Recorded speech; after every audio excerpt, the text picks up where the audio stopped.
My name's Amber, and I've got a story to tell you. I was married for years to Jake.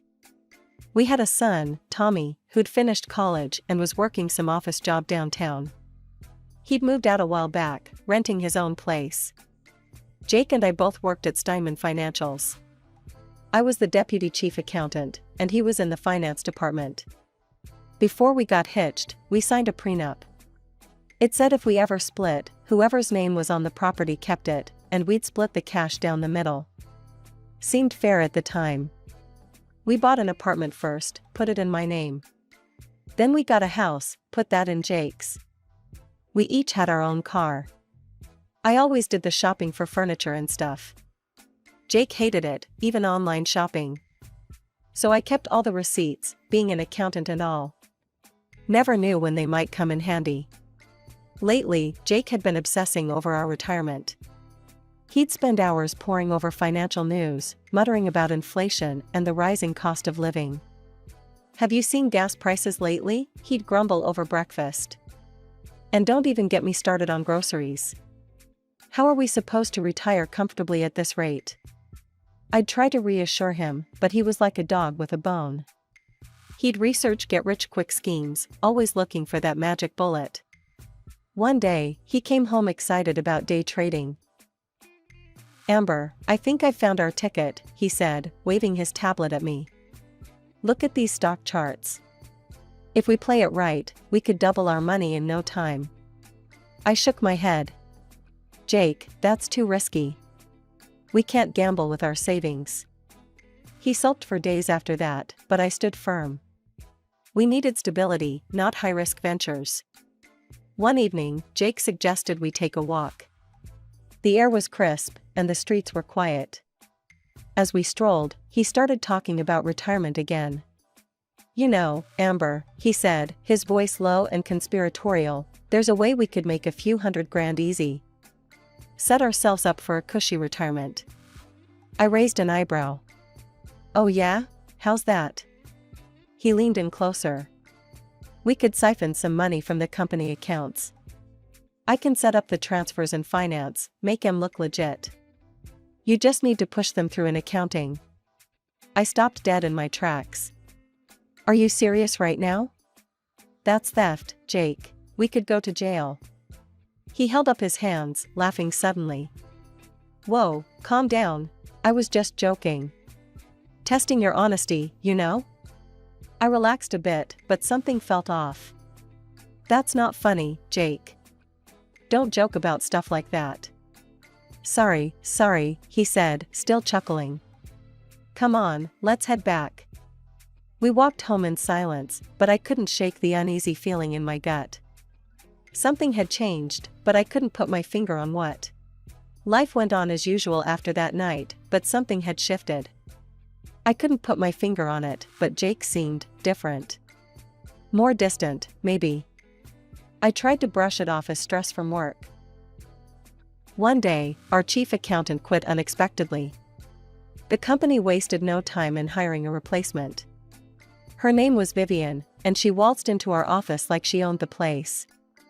Young, beautiful, and oozing confidence, she made quite an entrance. "Listen up, everyone," she announced on her first day. "Things are going to change around here. I expect nothing but the best from my team." Her eyes lingered on me a bit too long, and I felt a chill run down my spine. Something told me she wasn't happy about having me as her deputy. I was right. Over the next few weeks, Vivian made my life hell. She'd criticize my work constantly, making me redo reports multiple times for the tiniest errors. A few days later, during a management meeting, I noticed a glaring error in Vivian's calculations. I hesitated, not wanting to embarrass her, but my sense of duty won out. "Excuse me," I said, my voice shaky. "I think there's a mistake in these numbers. The quarterly projections. They don't add up." The company director, Mr. Steinman, leaned forward. "Is this true, Vivian?" Vivian's face turned beet red. She snatched the report from me, scanned it quickly, then forced a smile. "It seems there was a small oversight. Thank you, Amber, for catching that." The words dripped with venom. As soon as the meeting ended, she cornered me in her office. "Listen here, you old hag," she snarled, all pretense of professionalism gone. "I don't care how long you've been here.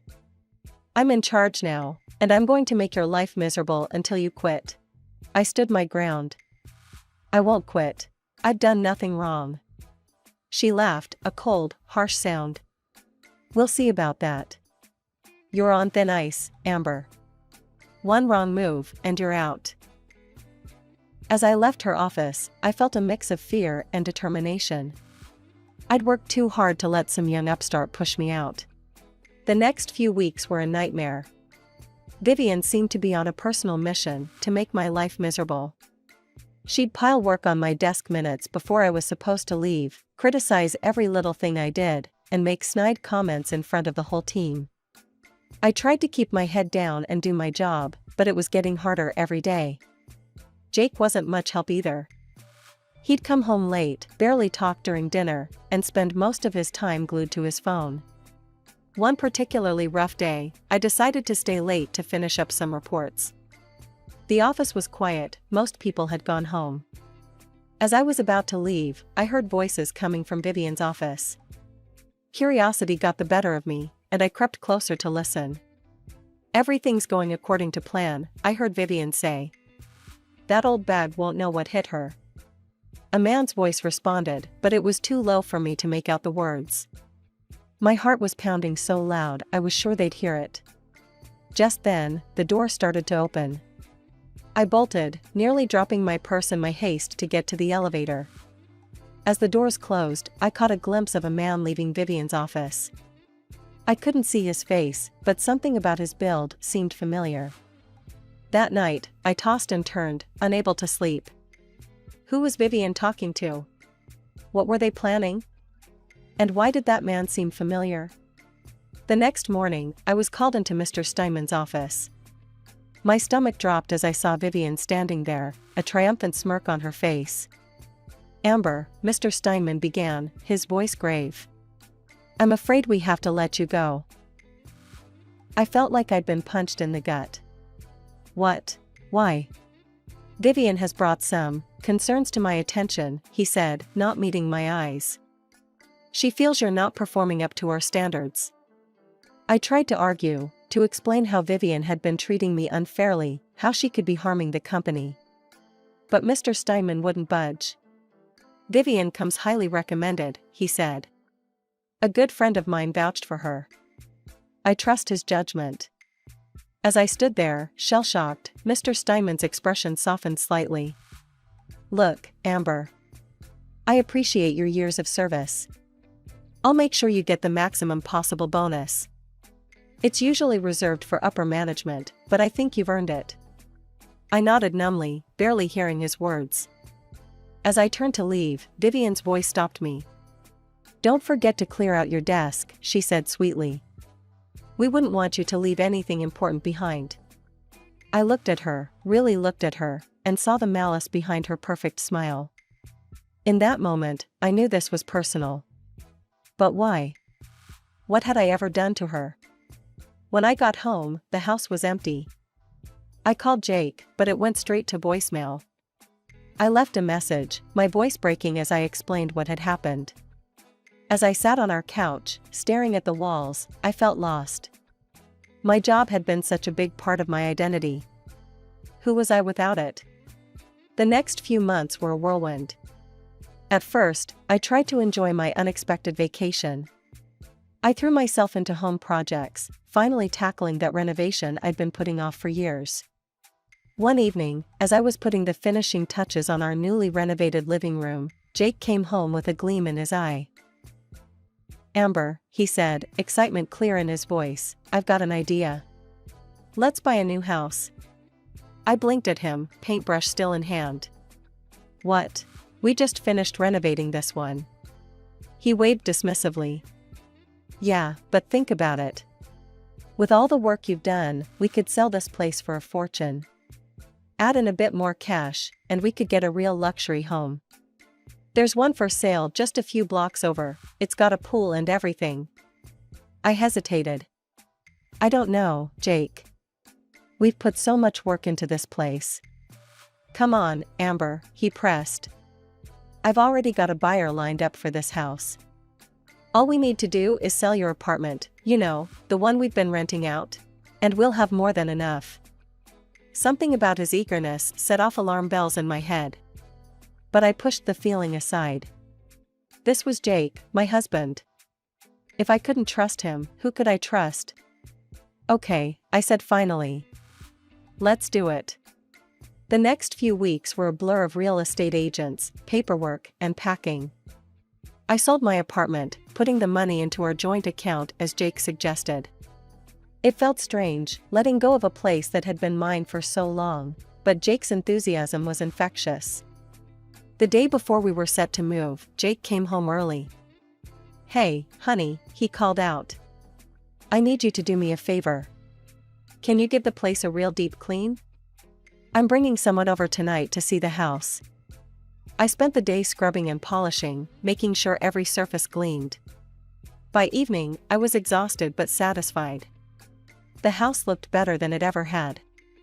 As I heard a car pull up outside, I smoothed down my hair and straightened my clothes. Time to make a good impression on our buyer. The front door opened, and I plastered on my best smile. But as Jake walked in, followed by his guest, my smile froze on my face. It was Vivian. She sauntered in, her eyes roaming over the house with a proprietary air. Then her gaze landed on me, and a slow, cruel smile spread across her face. Well, she drawled. Looks like the maid service has already been here. I stood there, stunned, as she turned to Jake. You were right, darling. It's perfect. Darling? I looked at Jake, praying for some kind of explanation. But the look on his face told me everything I needed to know. Amber, he said, his voice cold and unfamiliar. I want a divorce. The room spun around me as I tried to process Jake's words. Divorce? And with Vivian? What's going on? I managed to choke out. Jake's face was set in a hard line. It's simple, Amber. I love Vivian. We want to be together. Vivian draped herself over Jake, her eyes gleaming with triumph. That's right, honey. I'm not just taking your job. I'm taking your husband too. I felt like I was in some kind of twisted nightmare. How long? I whispered. Jake at least had the decency to look uncomfortable. A while, he admitted. But that's not important now. What's important is that we part ways, amicably. I laughed, a harsh, bitter sound. Amicably? You've been cheating on me, and you want amicable? He held up his hands. Look, I'm trying to be fair here. We'll split all the money in the joint accounts 50-50, just like the prenup says. I'll keep the house, since it's in my name. Clean break. My mind was reeling, but something clicked into place. The apartment sale, the rush to move, it had all been part of their plan. You manipulated me, I said, my voice growing stronger. You made me sell my apartment so you could get your hands on more cash. Jake shrugged, not even bothering to deny it. It's just business, Amber. Nothing personal. I saw red. Nothing personal? This is my life you're destroying. Vivian laughed, a cold, cruel sound. Oh, honey. Your life was already over. You're just too pathetic to realize it. I took a deep breath, forcing myself to calm down. Fine, I said, my voice steady. I'll go. But I'm taking what's mine. Jake looked relieved. Sure, whatever. Just be out by morning. I nodded, then turned and walked calmly to the phone. Jake and Vivian watched, puzzled, as I dialed.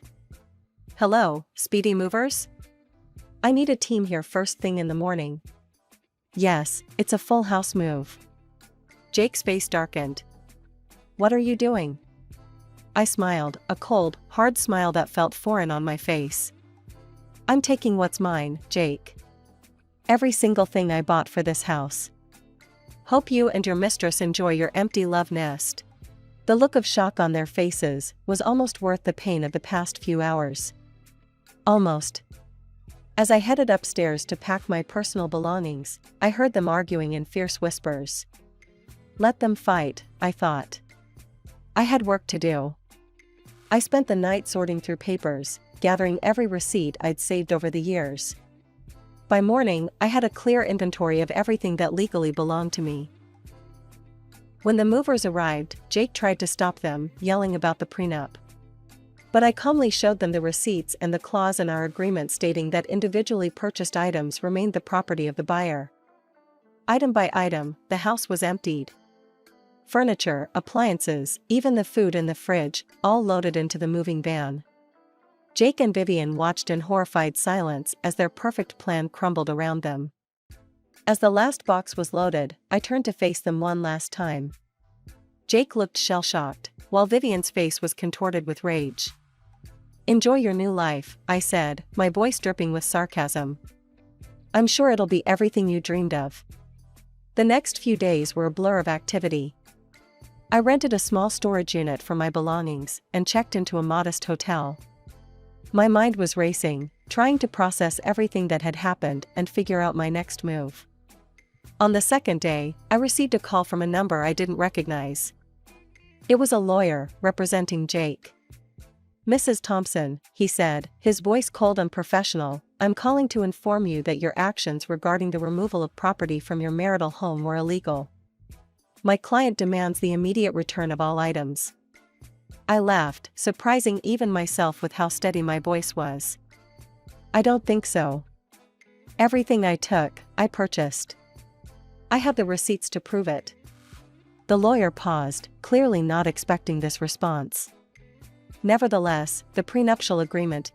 The prenup states that individually purchased items remain the property of the buyer, I interrupted. You're welcome to review it.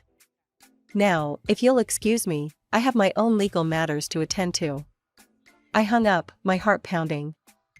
I knew this was far from over, but I felt a small thrill of victory. For once, I was fighting back. That evening, I called my son, Tommy. I hadn't told him about the divorce yet, and my heart ached at the thought of breaking the news. Mom, he answered, his voice concerned. Is everything okay? I've been trying to reach Dad, but he's not answering. I took a deep breath. Tommy, there's something I need to tell you. Your father and I, we're getting a divorce. There was a long silence on the other end. Then, what? Why? What happened? I explained as best I could, trying to keep the bitterness out of my voice, for Tommy's sake. When I finished, he was quiet for a long moment. I'm so sorry, Mom, he finally said, his voice thick with emotion. What can I do?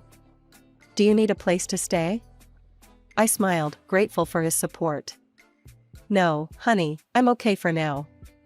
But there is something you could do for me. I explained my plan, feeling a twinge of guilt for involving Tommy. But I needed someone I could trust completely, and who better than my own son? Tommy agreed without hesitation. I'll do whatever you need, Mom. Dad, he's made his choice. I'm on your side. As I hung up, I felt a mix of emotions. Sadness for the family we once were, anger at Jake's betrayal, but also a fierce determination. I had been knocked down, but I wasn't out. Not by a long shot. I pulled out a notebook and began to write, outlining my plan. Jake and Vivian thought they had won, but they had no idea what was coming. I was going to take back everything they had stolen from me, my job, my dignity, and my future. The next few weeks were a whirlwind of activity. Tommy, true to his word, moved back into Jake's house, claiming he wanted to support his father during this difficult time. Jake, caught off guard by this unexpected show of filial loyalty, welcomed him with open arms. Little did Jake know that Tommy was my eyes and ears inside the house. Every night, we'd talk on the phone, and he'd fill me in on what he'd discovered. Mom, you won't believe this, Tommy whispered one night. I managed to get into Dad's computer.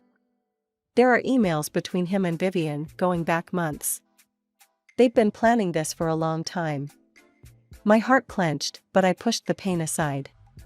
What else did you find? Tommy's voice dropped even lower. There are some weird financial documents. I don't understand most of it, but it looks shady.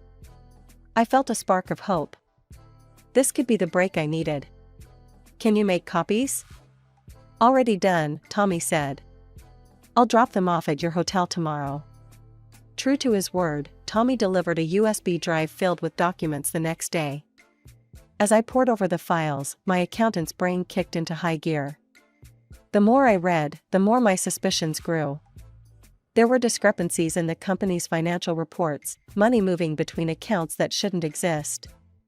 And at the center of it all were Jake and Vivian's names. I remembered Jake's joke about embezzling money from the company. It seemed it wasn't a joke after all. Armed with this information, I knew it was time to make my move.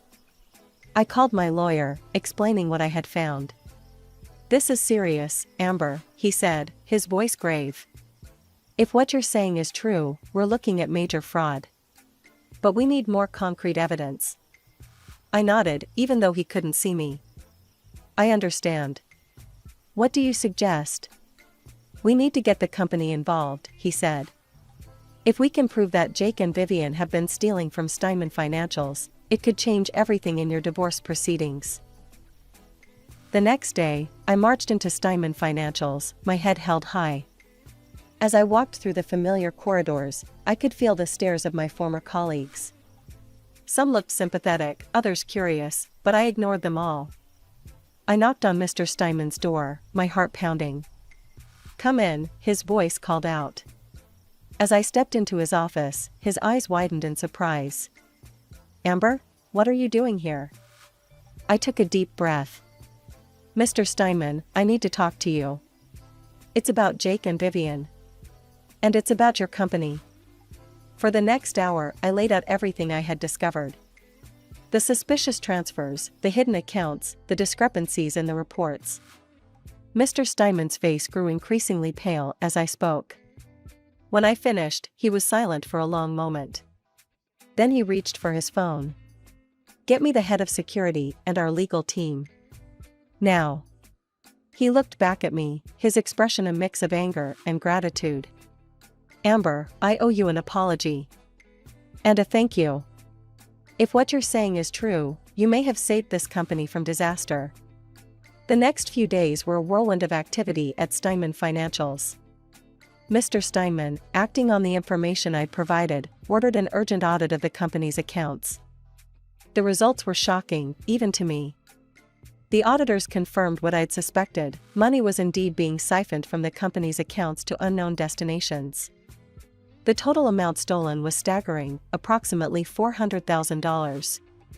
I felt sick to my stomach thinking about how long this must have been going on right under my nose. A large-scale investigation followed, involving not just the company's internal team, but also external forensic accountants and law enforcement. As the evidence mounted, there was no doubt left: Jake and Vivian were guilty of extensive fraud. I watched from the sidelines as their world came crashing down. Police officers arrived at the office one morning, leading both Jake and Vivian away in handcuffs. Their property and accounts were seized, and a criminal case was opened for economic crimes. Despite the satisfaction of seeing justice served, the aftermath was messy and painful. Because of the prenuptial agreement we'd signed years ago, I couldn't reclaim the money from the apartment I'd sold. Instead, those funds, along with our other joint accounts, were split equally between us. The house, being in Jake's name, remained his property. However, my lawyer fought hard, and we managed to secure some victories. I received financial compensation from Jake amounting to 50% of our house's value, plus lifelong alimony. It wasn't everything I'd hoped for, but it was something. But I wasn't done. I went after Vivian too, demanding compensation for the trauma and financial loss I'd suffered due to her actions. The court sided with me, ordering her to pay over $35,000 in damages. In the end, Jake and Vivian received suspended sentences for their fraud. All their property was confiscated, leaving them deep in debt. The court also barred them from holding any senior positions in the future. Their careers, like their reputations, were in tatters. As I left the courthouse after the final hearing, I felt a mix of emotions: relief, sadness, anger, but also hope. The past few months had been a nightmare, but I'd come through it stronger than ever. I'd uncovered a major fraud, reclaimed my reputation, and secured my financial future. With a substantial amount of money in my bank account, I decided it was time for a fresh start. After weeks of searching, I found the perfect place, a small house with a cozy garden on the outskirts of town. It was nothing like the lavish home I'd shared with Jake, but as I stood on the porch, looking out at the neat rows of flowers and vegetables, I felt a sense of peace I hadn't experienced in years.